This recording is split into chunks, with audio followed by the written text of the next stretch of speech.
Hello and welcome, artists and art lovers. My name is Gemma, and this is my introduction to YouTube.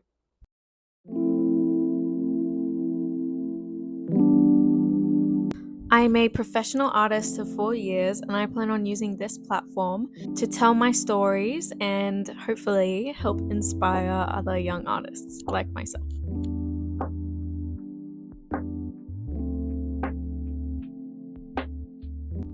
I have been scouring YouTube trying to find artists who do vlogs and in depth conversations about their art.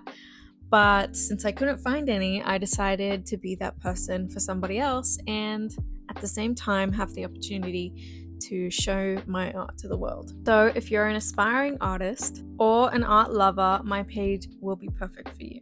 In this video, I will talk about how and why I'm an artist and give some insights on how you might be able to do it too. I'll also be talking about what kind of content I plan on posting and what kind of page I want this to be.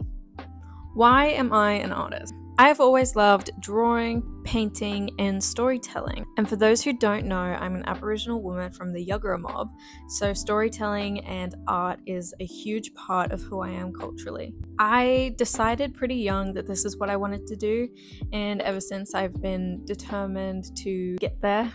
I would like to first and foremost address that I'm aware that I'm a very white presenting woman. If you want to talk about percentage, I actually think you would be surprised, but I'm not going to get into that because I don't think it matters anyway.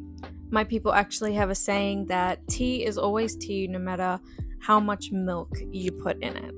And the reason you see so many white presenting Aboriginal people like myself is because the physical features and dark skin color is actually a recessive gene, so it doesn't show up if there's a dominant gene in play, like pale skin. So the physical features don't really show up that much in Aboriginal people. It's also really important that we as Aboriginal people stick with our Aboriginal ancestry because of colonization and to help keep our stories alive, endlessly. And that is a huge part of why I'm an artist. Art is also really important for my self-expression.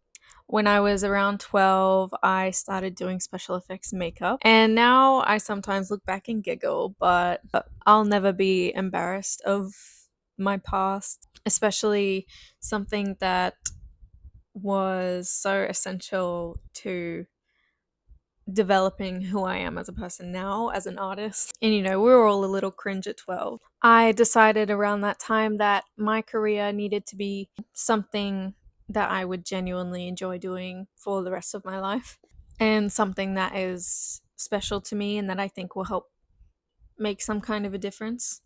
So art is what I landed on, and now I'm deciding to start a YouTube channel to help me with my art, and also because I think this will be a really fun thing for me to do. Now let's talk about how I got here and how I'm a professional artist at such a young age. I sold my first painting in 2023 when I was 15. This all happened because I bought tickets to an exhibition at Barunga Gallery, kind of on a whim, actually. It was a little spontaneous. Barunga Gallery is an Aboriginal owned art gallery, and I was lucky enough to be able to have a sit down and yarn with Barunga, who is our educator and also the co-owner of Barunga Gallery. We got to talking, and he told me about a program he does, which is called the CCDP. This program is for young adults, typically over the age of 18, but after our conversation, B decided to let me apply to become part of the program and part of the cohort. And again, I was 15 years old at this point. After a few months of waiting, I got an email from the owners inviting me to an interview where I signed a contract and officially became one of the artists. Before this, I had been doing art and posting it on social media and sometimes getting laughed at by people at school.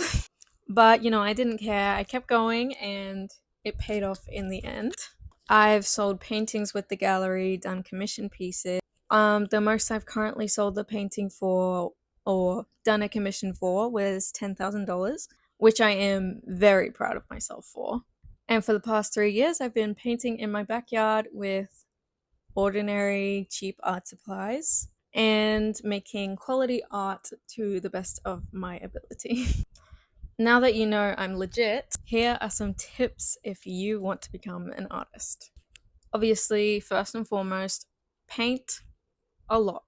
The most important part of being an artist, of course, is your art. So watch YouTube videos on anatomy, which is what I did. Learn your technical skills and boring stuff, because this will help with the quality of your art so much. And of course, if you want to be a sculptor, if you want to do drawings, if you want to do illustrations, all of these things, practice that. Practice what you want to do. Get really, really good at it, and your hard work will eventually pay off. And piggybacking off of that, you need to build a portfolio. Create a multitude of different pieces while also showing off your style and personal skills. Show off how impressive you are, and make sure your art is telling a story. And when you do have a portfolio, you can research galleries in your area, post on social media, find places that have programs that are looking for new artists, reach out to galleries, attend events, do networking. I know at first it's scary to talk about yourself like that, and it felt like for me that I was bragging about myself, but the people you're talking to want to hear about your art. They want to know, they want to hear how you got there, what your paintings are about, why you have that art style, when you started painting. They want to know how impressive you are. They want to know how talented you are. Do everything you can to get your name out there, and people will listen. And lastly, and very importantly, never be embarrassed. This is my first YouTube video. I know I'm going to get criticism from someone. I know people I know probably are going to make fun of it, or some people aren't going to like it. And that's fine. I'm not embarrassed about that, because those people don't matter to me anyways. And I'm doing what I have to do to get where I want to be. Even when I started painting, I got criticism from my peers and people I knew. But I kept going, and now I am so much further than I was. And I've probably accomplished more than all of the people making fun of me, because they are too embarrassed to get in front of a camera, talk to yourself, and that's how you need to view yourself, your art, your social media. That's how you need to view yourself. Because people who make fun of you, people who try to embarrass you, they're not worth your time, and you just need to cut them off. Now, for what I hope to get out of my platform and what I hope to post on YouTube. So I plan on having 2 accounts. One professional account to show off my art and have meaningful conversations about it, and one fun account to do behind the scenes and vlogs and all that stuff. And of course, I'll be posting this video on both accounts. So stay tuned. See which account you're on. This is the username for my professional account, and this is the username for my fun account if you want to have a look and check both of them out. And stay tuned for more content on each account. If you watched this video to the end, thank you so much. I appreciate you. And if you liked it, you give me a follow and maybe like my video. Bye!